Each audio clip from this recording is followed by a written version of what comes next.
नमस्कार मित्रों, आज के बीच बहस कार्यक्रम में मैं अशोक व्यास आप सभी दर्शकों का स्वागत करता हूं। मित्रों, एक दौर था जब हमारे पास मनोरंजन के कई साधन मौजूद थे। आप में से ज़्यादातर लोग इस दौर से गुजर चुके हो। स्कूल की छुट्टी होने के बाद किताबों का थैला खूंटी से टांग कर निकल पड़ते थे गाँव और शहरों की गलियों में। कभी सितौलिया, कभी कबड्डी, दही मार, छुपम छुपाई, चंगापो, चरभर, कंचियाँ और बहुत सारे खेलों का आनंद लेने। ना सर्दी की परवाह, ना ही धूप और बारिश की। प्रकृति का हर पहलू हमें आनंद से सराबोर कर देता था। शाम को चौपालों और थाइयों पर बड़े बुजुर्गों के किस्सों का दौर चलता था और उत्सुकता से हम उनकी हर बात को सुनते और सीखते थे। उनकी ज़्यादातर बातें हमें ज़िंदगी के हर पहलू को समझने और जानने का अवसर मुहैया करवाती थी। रात को सोते समय दादी और नानी की कहानियाँ सुनते सुनते न जाने कब नींद के आगोश में चले जाते थे। ना कोई चिंता, ना फिक्र और ना ही कोई तनाव। वो यादें आज भी हमारी स्मृतियों में शेष हैं। किंतु आज के इस आधुनिक दौर में हमारे पास सुख सुविधाओं और मनोरंजन के अनगिनत संसाधन मौजूद हैं, फिर भी हर व्यक्ति, हर बच्चा तनाव से ग्रसित है। आधुनिकता की इस दौड़ में खासकर बच्चों का चैन और सुकून छीन लिया। आज बच्चे अवसाद से ग्रस्त हो गए हैं। ऐसा क्यों हुआ? आज के कार्यक्रम का जो हमारा विषय है वो है बच्चों की अवसाद से मुक्ति और बाल साहित्य। और इस विषय पर बातचीत के लिए हमारे स्टूडियो में आमंत्रित हैं सत्यदेव सवितेंद्र सर। आप सदस्य और संपादक हैं बाल साहित्य अकादमी राजस्थान के। सत्यदेव जी, आपका कार्यक्रम में बहुत बहुत स्वागत है। सत्यदेव सर, जैसा कि हमने बताया अभी कि आज के इस आधुनिक दौर में ज़्यादातर बच्चे अवसाद से ग्रसित हैं, तनाव से ग्रसित हैं। ऐसा क्यों है? देखिए, इसके मूल में वैसे तो कई कारण हैं जी, लेकिन जैसा आपने ही अभी बताया कि पहले इतने सारे खेल थे, ऐसे ऐसे खेल थे, जो कुछ आपने नाम बताए, इनसे इतर बहुत सारे खेल और भी हैं जो क्षेत्रीय होते हैं। जैसे जोधपुर में कुछ ऐसे खेल हैं जो शायद कोटा में नहीं होते, जैसलमेर में कुछ और नए खेल होते हैं। अब देखिए, ये जो जीवन की शैली थी ये बच्चों को जीवन से जोड़े रखती थी। जी हाँ। और आज जो परिवर्तन आया है उसमें हम देखते हैं कि बच्चों का उनसे बचपन छीना जा रहा है। जी। जैसे आप जो तकनीक के संसाधन हैं, आज के बच्चे तकनीक से ज़्यादा जुड़ गए। जी हाँ। अब वो जो खेल जो अभी आप बता रहे थे और जो मैंने कहा वो खेल अब नहीं है। तो आप देखिए कि बच्चा तकनीक से ज़्यादा जुड़ करके मसलन मोबाइल में वो बहुत ज़्यादा अपना समय देता है। आप ये कहना चाह रहे हैं कि आज का जो बच्चा है तकनीक से जुड़ गया और प्रकृति से दूर हो गया। प्रकृति से दूर ये सब खेल हमें उस प्रकृति के सामीप्य में रखते थे, हमें आनंद देते थे। हाँ, जो नैसर्गिक खेल थे ना, जी हाँ, जो हमारी जलवायु के अनुसार थे, प्रकृति और वातावरण के अनुरूप थे, डेजर्ट के, रेगिस्तान के खेल होते थे तो उनमें बच्चों को अनुकूलता मिलती थी। पर्वतीय इलाकों के बच्चों के खेल थे तो वो उनको उनके अनुरूप वातावरण के में ले जाते थे। यह सब बच्चों से छिन गया है और यही कारण है कि आज बच्चे अपने बचपन को जीते हुए कुछ ऐसी विसंगतियों से घिरते जा रहे हैं कि वो जाएं तो जाएं कहाँ। अब मैं व्यास जी आपको एक उदाहरण देता हूँ कि जैसे कहा गया कि आजकल बच्चे जो है वो कोई बच्चा बिना मोबाइल के खाना नहीं खाता है। जी हाँ। तो मैं दर्शकों से भी पूछना चाहता हूँ और मेरा आपसे भी सवाल है कि इसमें बच्चों की गलती है क्या? इसमें बच्चों की कोई गलती नहीं है, ये बड़ों की गलती है, माता पिता की, अभिभावकों की गलती है। इसीलिए बच्चे मोबाइल से ज़्यादा प्रेम करते हैं आपसे कम। यदि मैं मेरे पोते को, क्योंकि मैंने मेरे जीवन में मेरे बच्चों को बहुत स्नेह दिया, अब मेरे बच्चे अगर आने वाली पीढ़ी को, मेरे पोते को या मेरे दोहिते को, दोहिती को अगर वो ज़्यादा तवज्जो नहीं देते तो वो क्या करेंगे? वो टीवी से चिपक करके बैठे रहेंगे, उनको कार्टून फिल्में और वो और ये सब आज हो रहा है। तो तकनीक ने बच्चों से, तकनीक की अधिकता ने बच्चों से उनका बचपन छीन लिया है।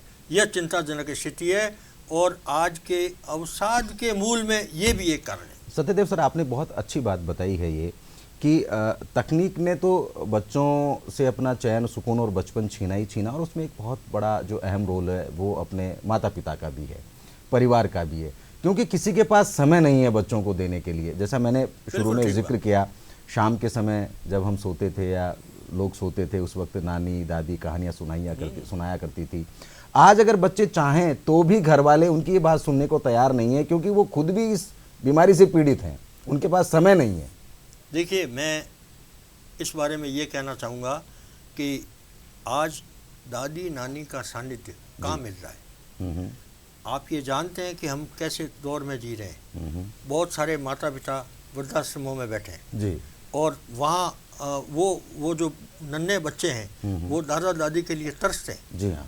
अब वो उन्हें कहानियाँ सुनने का, क्योंकि आप जैसा कह रहे हो कि वो बहुत सरस कहानियाँ होती थी, वो होती थी। मैं ये कहता हूँ कि इनके अलावा इन कहानियों का, किस्सों का, दादी नानी के किस्सों का महत्व ये भी था कि सरस होने के साथ साथ ये प्रेरक और ज्ञानवर्धक भी थे। कई ऐसी बातें इन्हें सुनने को मिलती थी बच्चों को, जो अब आपका जो टीवी में जो या मोबाइल में जो फिक्स कार्यक्रम है उसको वो बच्चे देख रहे हैं जी। अब माता पिता के पास अगर इतना समय नहीं है कि वो ये चेक करें कि ये बच्चा क्या देख रहा है। उनकी माता पिता की समस्या क्या है कि किसी तरह ये इसमें उलझा रहे, ये मोबाइल में चिपका हुआ रहे ताकि हम डिस्टर्ब ना करें और हम दूसरा काम कर सकें। अब देखिए, जहाँ संयुक्त परिवार होते थे भारतीय, हाँ, मैं यही कहना चाह रहा था। अगला मेरा सवाल यही था, क्या इसका एक बहुत बड़ा कारण ये भी है कि जो पहले संयुक्त परिवार रहा करते थे जिसमें सब लोग एक साथ रहते थे, क्या ये भी एक बड़ा कारण है कि आजकल एकल परिवार हो गए हैं, संयुक्त परिवार टूट गए हैं? बहुत बड़ा कारण है ये, बहुत बड़ा कारण है, क्योंकि संयुक्त परिवार के जो परिलाभ होते हैं, संयुक्त परिवार से खास तौर से बाल पीढ़ी को जो कुछ सीखने को मिलता है उससे आज बाल पीढ़ी वंचित है और संयुक्त परिवार टूट गए। देखिए, हम इसकी गहराई में नहीं जा सकते क्योंकि इसके बहुत सारे संदर्भ आ जाएंगे। तो लेकिन ऐसा हुआ है, हम जानते हैं आज जितने वृद्धाश्रम बने हैं पहले नहीं थे, आपके हमारे बचपन में तो नहीं थे, आज हैं। तो बच्चों के पास अब केवल माँ है और पापा है, और उनके पास भी उतना समय नहीं है और समय नहीं है। सही कह रहे। और दादा दादी नाना नानी, अब मान लो अपनी बेटी से मिलने के लिए कोई दादी आती है तो वो कभी कभार आ जाती है, तो वो बेटी से मिलने के लिए आई है, वो बच्चों को ज्ञान देने के लिए, सीख देने के लिए नहीं आई है। तो इन समस्याओं से गुजरते हुए हमारी बाल पीढ़ी आज बड़ी हो रही है और अवसाद से ग्रस्त होती जा रही है।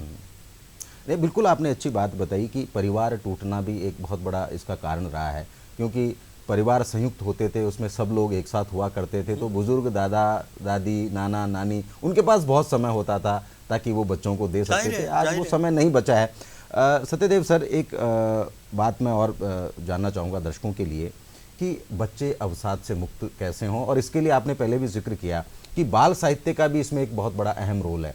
तो आप क्या मानते हैं, बाल साहित्य का कितना बड़ा अहम रोल हो सकता है बच्चों के अवसाद से मुक्ति में? देखिए, मैं एक लेखक होने के रूप में बाल साहित्यकार होने के संदर्भ में ये कहना चाहता हूँ कि बाल साहित्य बच्चों को ऐसी तमाम स्थितियों से दूर करता है जिनसे वो त्रस्त हैं आज के दौर में। अगर हम बच्चों को अच्छी पुस्तकें, बाल साहित्य की अच्छी पुस्तकें, चित्रात्मक पुस्तकें, क्योंकि मुद्रण के इस दौर में बच्चे को आज अक्सर से ज़्यादा चित्रों से मोह होता है और ये नैसर्गिक रूप से हर बच्चा जो है, आप बाल साहित्य की किताब को अगर आप हाथ में लेंगे और उसमें अगर आपको रंगीन चित्र देखने को तो उसकी रुचि और जागृत होगी और फिर तरह तरह के चित्र जो है, वो बंदर की पूंछ कैसी है, तो वो हाथी की सूंड कैसी है, तो ये सारी बातें बच्चों को बैठ करके उनसे संवाद करने की आवश्यकता है और ये आजकल नहीं हो रहा है। ये आजकल नहीं हो रहा है। बच्चे को मान लो जैसे किताब दे भी दी तो वो उसने किताब ले ली और थोड़ी देर बाद रख दी और वो वापस मोबाइल के अंदर लग गया। आज के छोटे बच्चे तो मोबाइल में और इस तकनीक में इतने एक्सपर्ट हो गए हैं कि आप अगर उनको लॉक भी कर दें तो बच्चे खोल देते हैं और बच्चे वो बोल करके, और जो वो किया जाता है वो बच्चे बोल के अपनी पसंद का गाना भी निकाल लेते हैं, कार्टून भी निकाल लेते हैं। तो ये सब दौर अगर बच्चों को अवसाद से आप दूर ले जाना चाहते हैं, देखिए एक और इसमें बड़ा संदर्भ ये भी आता है कि अवसाद से बच्चे ग्रस्त क्यों होते हैं। उनके पास दादा दादी का, नाना नानी का साथ नहीं, ठीक बात। उनके पास माता पिता का कम सानिध्य, और इसके अलावा घर विशेष का, परिवेश का प्रभाव, जी। किस घर में क्या प्रभाव है। मैं तो चूँकि बाल साहित्य लिखते हुए 40 साल मुझे हुए हैं और मैं जवाहरलाल नेहरू बाल साहित्य अकेडमी की पत्रिका का संपादक भी हूँ। मैं ये महसूस करता हूँ कि बच्चों को ऐसी रचनाएं चाहिए जो सरस हो। मैं सभी लेखकों को बार बार ये कहता हूँ कि आप बाल साहित्य लिख रहे हैं तो इसके लिए आपको बच्चा बनना पड़ेगा। आप उम्र में बड़े हैं, हम जो बाल साहित्य लिख रहे हैं वो बच्चों के लिए लिख रहे हैं, हम बच्चे नहीं हैं, हम बड़े हैं। तो ये समस्या हमारे सामने आती है कि अगर हम बच्चे बनकर अपने भीतर नहीं उतरे तो हम वो बाल साहित्य लिख नहीं सकते। सही तो इस तरह से अगर ऐसा किया जाएगा तो हम बच्चे की मनोदशा को समझेंगे और उसके जो भी मानसिक तनाव है, जो भी है, जो कि नैसर्गिक रूप से हो जाते हैं, बड़ों को भी हो जाते हैं, और बच्चे तो एक सुकोमल फूल है। सही कह रहे हैं। तो उनके लिए हमें विशेष तौर से सोचते हुए और उनकी रुचि को ध्यान में रखते हुए बाल साहित्य का मूल संदर्भ भी यही है। मैं सभी लेखकों को कहता हूँ, जब रचनाएं मंगाता हूँ या उनको पढ़ता हूँ तो मैं ये कहता हूँ कि छोटे छोटे वाक्य हों, सरल शब्द हों। आपके पास कठिन शब्दों का बहुत भरमार हो सकती है, लेकिन आपको अगर बच्चों के लिए लिखना है तो आपको बच्चा बनना पड़ेगा। सही बात। और तब आप लिखेंगे, तब आपकी रचना कम्युनिकेट होगी, बच्चों तक पहुंचेगी और बच्चों को प्रभावित करेगी। उसी प्रभाव से बच्चे अवसाद से बाहर आ सकते हैं। बिल्कुल, आप सही कह रहे हैं कि आप ये कहना चाह रहे हैं कि जो बाल साहित्य है ये वो काम करेगा जो पुराने समय में दादा दादी नाना नानी की कहानियाँ किया करती थी। क्यों कि समय अब उतना नहीं बचा उन परिवारों के पास, तो समय नहीं होने के कारण कोई बात नहीं है, वो बच्चों से दूर है, लेकिन अगर वो बाल साहित्य से जुड़ जाते हैं बच्चे तो वो समय की पूर्ति हो जाएगी और वो सीख पाएंगे वैसे ही जैसे पुराने दौर में हम लोग, आप लोग, बच्चे लोग सीखा करते थे। सत्यदेव सर, एक और सवाल जहन में आता है हमारे कि आज के इस दौर में ऐसे क्या कारण रहे हैं कि बच्चे इस बाल साहित्य से दूर हो गए? ये क्या दौर ऐसा आ गया कि लोगों ने किताबें पढ़ना, साहित्य पढ़ना बिल्कुल बंद कर दिया? देखिए, इस संदर्भ में मैं ये कहना चाहूँगा कि ऐसा केवल बच्चों के साथ नहीं हुआ है जी, हमारे साथ भी हुआ है, बड़ों के साथ में भी हुआ है। क्योंकि पुस्तकों की दुनिया सिमट रही है और अन्य जो संसाधन हैं वो हावी हो रहे हैं जी। मैं ये कह सकता हूँ कि आज भी मैं रोज़ाना 1 घंटा पढ़ने के बाद सोता हूँ, लेकिन ऐसा सबके साथ नहीं होता। बिल्कुल। और क्योंकि आज हमारे परिवेश में जो परिवर्तन आया है वो सारे परिवर्तन हमको कुल मिला के किताबों से दूर करते हैं। तो बच्चे भी तो हमारे ही हैं, हमारे ही परिवेश के, हमारे ही घरों के हैं। तो जब हम बड़े ही पुस्तकों से दूर हो गए तो बच्चे तो होंगे ही होंगे। और मैं व्यास जी खास तौर से ये कहना चाहता हूँ कि ये कहा गया है कि पुस्तक सबसे अच्छा मित्र है। बच्चों को ये बात समझाई जाए कि ये जो तकनीक के जो हैं, आप तकनीक को सीखिए। क्योंकि जैसे मैं आज बाल साहित्य लिखता हूँ तो मैं परियों की कथाएं नहीं लिखता हूँ, मैं आज वो ऐसे संदर्भ नहीं लिखता हूँ। मुझे तो मेरे लेखन के प्रारंभिक दौर में मैंने ऐसा किया होगा, आज तो मैं कंप्यूटर पे कविता लिखता हूँ। क्या बात है। और लैपटॉप पे लिखता हूँ।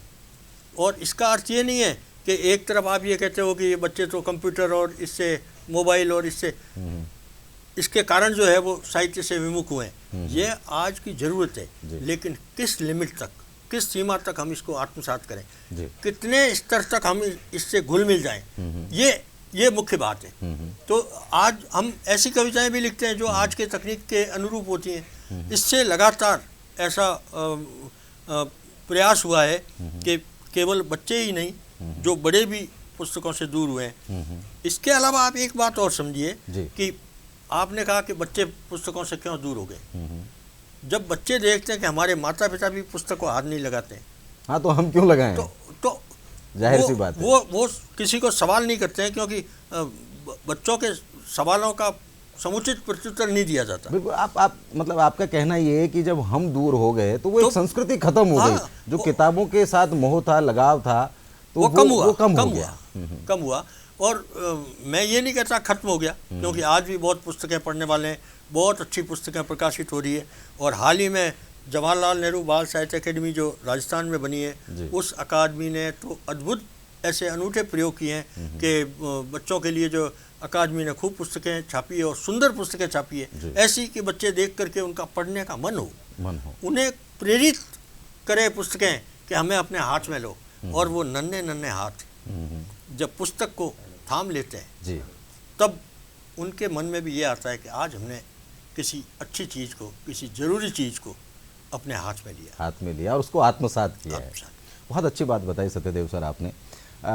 मैं ये भी जानना चाहूँगा हमारे दर्शकों के लिए, आप अपनी राय दें कि बच्चे वापस इस साहित्य की ओर, बाल साहित्य की ओर कैसे लौटें ताकि उनका जीवन एक फिर उस अंदाज में वापस शुरू हो सके और वो तनाव और अवसाद से मुक्त हो सके। देखिए, बच्चे कैसे लौटें जी, ये बहुत बड़ा प्रश्न है और इसके अनेकानेक संदर्भ हो सकते हैं, इसके सुझाव हो सकते हैं जी। मुख्य रूप से क्या है, मुख्य रूप से बच्चों को एक बात समझ में आनी चाहिए, समझाई जानी चाहिए कि एक तो पुस्तक का कोई विकल्प नहीं है जी, पुस्तक का कोई विकल्प नहीं है। कितने ही संसाधन आ गए आज आपके पास, बहुत सारे वो पेन ड्राइव और वो बहुत सारे, वो सभी महत्वपूर्ण है और समय की मांग के अनुरूप है, लेकिन पुस्तक का आज भी विकल्प नहीं है। और आप किसी भी पुस्तक को कभी भी लेकर के पढ़ सकते हैं। आपको इलेक्ट्रिसिटी आवश्यक नहीं है इसके लिए, सेल ज़रूरी नहीं है इसके लिए, लाइट ज़रूरी नहीं है इसका, और कोई नहीं है। पुस्तक आपके पास है, आप ट्रेन में सफ़र कर रहे हैं तो आराम से उसको देख लें। और जब आपका बच्चा आपको देखेगा कि मेरे पापा, मेरी मम्मी, मेरे चाचा, मेरे ताऊ, मेरे बड़े, सारे बड़े पुस्तक से इतना प्रेम करते हैं, तो उनमें अपने आप ये भाव जागेगा और वो लौटने लगेंगे साहित्य की ओर, पुस्तक की ओर। और कैसे लौटें, आप इसके उदाहरण के तौर पे आप ये देखिए कि आज इतने सारे तकनीक के इतने सारे संसाधन मौजूद हैं। अब बच्चों को ये रास आ गया है, बच्चों को ये रास आने लगा है, तो बच्चों को इससे बाहर निकालने के लिए आप डांट करके नहीं निकाल सकते, आप उसे प्रेम और प्यार से और समझाते हुए, उन्हें ये समझाते हुए कि ये सब भी ज़रूरी है, लेकिन ये आपकी मौलिक ज़रूरत है। सही कहना है सत्यदेव सर, ये बड़ी बात है। आज भी जब बच्चों से इस बारे में चर्चा होती है, समय के साथ टेक्निक में बदलाव हुआ तो हर चीज़ में बदलाव हुआ। आज हर साहित्य मोबाइल पे मौजूद है क्योंकि ये आईटी की दुनिया है और डिजिटलाइजेशन हो गया है। तो आप जो चीज़ें ऑनलाइन मौजूद हैं, बच्चे कहते हैं कि हम वहाँ भी तो पढ़ सकते हैं, तो उसमें और किताब पढ़ने में आप क्या अंतर मानते हैं? उसमें ज़्यादा ज़रूरी है किताब पढ़ना? बिल्कुल सही बात है, बिल्कुल सही बात है। देखिए, ये सारे संसाधन जो मोबाइल से आपको मिल जाते हैं, और क्या इतनी सारी संस्थाएं जो एक बात कहने पर वो आपके सामने उत्तर लेके आ जाती है। मैं आपको कहता हूँ ये फिर भी तकनीक है और ये नैसर्गिक स्वरूप नहीं है जी। इसमें बहुत ज़्यादा ज्ञान है। बच्चे को बहुत ज़्यादा ज्ञान की आवश्यकता नहीं है। बच्चे को जो मूलभूत उसकी ज़रूरतें हैं ज्ञान की, वो उनको मिल जाए। बच्चे, मैंने आपको पहले ही कहा कि वो सुकोमल फूल की तरह होते हैं। उन बच्चों को ये महसूस होना चाहिए जी कि हम अगर पुस्तक के पास जाते हैं तो हम वहाँ लौटते हैं जहाँ हमारे पुरखों ने बहुत बड़े बड़े काम किए, जिस पर हम गर्व करते हैं जी। और आप भारत में देखिए, भारत में दुनिया के सबसे बड़े विश्वविद्यालय रहे, भारत के अंदर इतने सारे संसाधन रहे। हमने प्रकृति को आत्मसात किया, हमने नेचर को इस रूप में जिया कि वो हमारे जीवन के साथ तालमेल कर ले। अन्यथा आप जोधपुर में, जैसलमेर में जाकर के देखिए कि जहाँ धूल भरी आंधियाँ चलती है, बेकड़ू उठती हुई आँखों के अंदर समाने लगती है, लेकिन वहाँ एक बच्चा जब देखता है कि गोडामन थिरक रही है जी, ये गोडामन अपने पंख पसार रही है और फुदकते फुदकते जा रही है, तो बच्चे को ये महसूस होगा कि हम प्रकृति के निकट हैं। और बच्चा ज्यों-ज्यों प्रकृति के निकट जाएगा, त्यों-त्यों बाल साहित्य से जुड़ेगा, त्यों-त्यों पुस्तकों से जुड़ेगा और त्यों-त्यों अवसाद जैसी इन स्थितियों से बाहर निकल जाएगा। बहुत अच्छी बात बताई सत्यदेव सर आपने। तो आपकी नज़र में जो सरकारें हैं, चाहे वो राज्य सरकार हो, चाहे वो केंद्र सरकार हो, इस समस्या से निजात पाने के लिए, इस समस्या को दूर करने के लिए क्या अपने स्तर पर कुछ प्रयास कर रही हैं? आपकी जानकारी है इस विषय में? देखिए, केंद्र सरकार और राज्य सरकार, सभी सरकारें करती आई हैं आज तक, और आज भी ये सिलसिला कभी थम नहीं सकता है जी। प्रयास होते हैं। आज अगर आप केंद्र सरकार के स्तर पर देखें बच्चों के संदर्भ में, तो बहुत सारी संस्थाएं हैं, बहुत सारे प्रकाशन हैं, बहुत सारे भारत सरकार की तो प्रकाशन विभाग जो है वो बच्चों के लिए श्रेष्ठतम निकाल रही है, लेकिन जो मौजूदा दौर में नई बात है वो नई बात ये है कि राजस्थान में पहली बार स्वतंत्र बाल साहित्य अकादमी बनाई गई है, पंडित जवाहरलाल नेहरू बाल साहित्य अकादमी। और मैं आपसे यह भी निवेदन करना चाहूँगा कि ये अकादमी देश की पहली स्वतंत्र बाल साहित्य अकादमी है। इससे पहले किसी प्रांत में बाल साहित्य के सभी गतिविधियां हर अकादमी करती है, लेकिन ये तो राजस्थान में एक नवाचार हुआ है जी। और पहली बार एक स्वतंत्र बाल साहित्य अकादमी बनाई गई है, जिसने अभी 60 लेखकों की पुस्तकों का प्रकाशन करके दिया है। और इसमें बहुत सारे लोग ऐसे हैं जो पहली बार अकादमियों से जुड़े जी। तो उन सब लोगों के लिए एक नवाचार हुआ है। तो सभी संस्थाएं अपने अपने स्तर पर प्रयास करती रही हैं और आज भी कर रही हैं, लेकिन जवाहरलाल नेहरू बाल साहित्य अकादमी का गठन अपने आप में एक अनूठा और स्तुत्य प्रयास है। वो किस तरह से काम करती है, बच्चे कैसे जुड़े हैं उससे, मतलब बच्चों देखिए जुड़ा हो उसके लिए क्या कर रही है? मैं इस अकादमी का सदस्य हूँ जी और इस अकादमी की पत्रिका का संपादक हूँ, इसलिए मैं इसे जानता हूँ। हम क्या कर सकते हैं, हम बच्चों को पुस्तकों से जोड़ें, बाल साहित्य से जोड़ें, उन्हें श्रेष्ठ रचनाएं दें, उनके लिए ऐसे आयोजन हो। मसलन एक पिछले दिनों मार्च महीने में जो अंत में जो एक कार्यक्रम हुआ था, उसमें हमने जो है वो अंध विद्यालय के बच्चों को बुला करके, और छोटे छोटे बच्चे थे और उनसे उनके गायन को हम सब ने सुना, पूरे राजस्थान से आए हुए बाल साहित्यकारों ने सुना। तो हमारा प्रयास क्या रहता है, इसके अलावा जितने भी, अब एक ये भी प्रयास है कि अकादमी अपनी एक पत्रिका सतरंगा बचपन लेके आ रही है और ये पत्रिका घर घर तक पहुंचेगी। सत्यदेव सर, पहले जो पेपर्स होते थे, अखबार जो आया करते थे, तो सैटरडे संडे को बाल साहित्य पत्रिकाएं आया करती थी, वो भी अब विलुप्त प्राय हो गई हैं, वो भी नहीं आती हैं आजकल। देखिए, इस संदर्भ में एक हिंदुस्तान के बहुत बड़े अखबार के संपादक हमारे अकादमी के फंक्शन में आए थे मार्च महीने में, और तब उनसे ये कहा गया कि साहब वो बच्चों का कोना कहाँ गया जी, बच्चों का कोना कहाँ गया। तो वो बहुत विद्वान संपादक थे, उन्होंने ये कहा कि वो कोना खत्म होता जा रहा है, केवल हमारे अखबार में नहीं, सभी अखबारों में। वो कोना मोबाइल खा गया, वो मोबाइल खा गया या पता नहीं तकनीक खा गई या क्या, लेकिन उन्होंने जाते जाते ये भी कहा कि मैं आपसे वादा करके जा रहा हूँ कि वो कोना वापस आएगा। वाह, क्या बात है सर। अच्छा सत्यदेव सर, मैं ये जानना चाहूँगा, आप बड़ी रुचि से ये बात कर रहे हैं और आपके चेहरे पर भी वो चुलबुलाहट जो बचपन में बच्चों के चेहरे पे होती है, वो आपके चेहरे पे मुझे नज़र आ रही है। आप कैसे जुड़े इस बाल साहित्य की ओर, आपके बारे में कुछ बताइए दर्शकों को। देखिए, मैं जब लिखने लगा था 70 के दशक के अंत में, और कविताएं लिखने लगा, कोई कहानी लिखने लगा, इस बीच जो है वो किसी ने मुझे बताया कि सबसे कठिन है बाल साहित्य लिखना। हाँ। तो कठिन है, तो मैं स्वभाव से ऐसा हूँ कि कठिन काम करता हूँ जी, सरलता से शॉर्टकट से निकलना मुझे आपको भाता नहीं है। हाँ। तो मैंने जो है वो बाल साहित्य का गहन अध्ययन किया और फिर जो है वो कुछ ऐसी कविताएं लिखी जो बच्चों को उपदेश न दे जी, बच्चों को कोई ज्ञान न बांटे, बल्कि जैसे बच्चों के साथ बच्चा बन करके उनका सहयात्री बने, उनमें खेलें, उनके साथ खेलें। तो इस तरह की कविताएं लिखी। मुझे एक याद आता है कि जब मैं बहुत छोटा था, वास्तव में बच्चा ही था और शायद 5वीं 6वीं में पढ़ता था, तो उस दौर में एक घटना मेरे दिमाग में बहुत अंकित हो गई जी।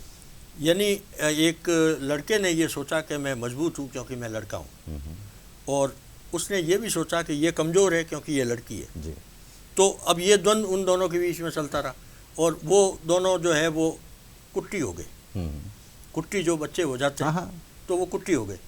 तो मैंने जो मेरी पहली एकेडमी अवार्डेड किताब थी बरगद की गवाही, उसमें एक कहानी लिखी कुट्टी, और उस कहानी में मैंने वो बचपन का दृश्य जो मेरी आंखों के आगे घूमा था कि मेरी एक मित्र, बचपन की एक मित्र जो रोज़ मेरे साथ स्कूल जाती थी, रोज़ हम साथ खेलते थे, वो मेरे से कुट्टी हो गई जी। और मेरे पिताजी राज की सेवा में थे। एक दिन वहाँ से एक ट्रक आया और सामान लेके जाने लगा, और जब ट्रक जा रहा था तो मैं ये सोच रहा था कि वो लड़की एक बार मेरे सामने आ जाए, वो अपनी कुट्टी वापस ले ले।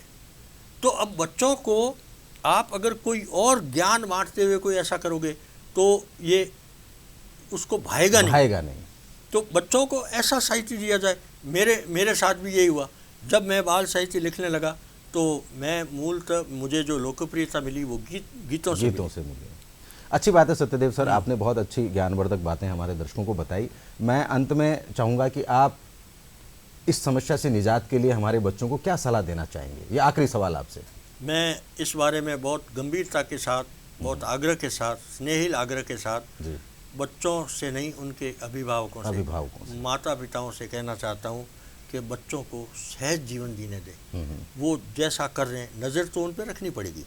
मसलन वो कितनी देर टीवी देख रहे हैं, वो कितनी देर मोबाइल देख रहे हैं, वो कौन सा खेल खेल रहे हैं, वो खेल आप उनको टोकिए मत, लेकिन एक अंतर के साथ समझाइए कि तुम ये जो खेल खेल रहे हो इसके बजाय ये खेल ज़्यादा अच्छा है, और वो उन्हें लगना भी चाहिए। सही बात है। हाँ, वो बच्चा भाषण नहीं चाहेगा, वो खुद करके देखेगा इस खेल से क्या ये सच। उनको ऐसा लगना चाहिए कि हमको ये उपदेश नहीं दिया जा रहा, शायद ये हमको सहयोग के लिए बोला जा रहा है। हाँ। बहुत अच्छी बात बताई है सत्यदेव सर आपने बहुत ही ज्ञानवर्धक बातें हमारे दर्शकों को और ख़ास तौर से बच्चों को बताई है। इसके लिए आपने समय निकाला, आप स्टूडियो तक आए, इसके लिए आपका बहुत बहुत धन्यवाद।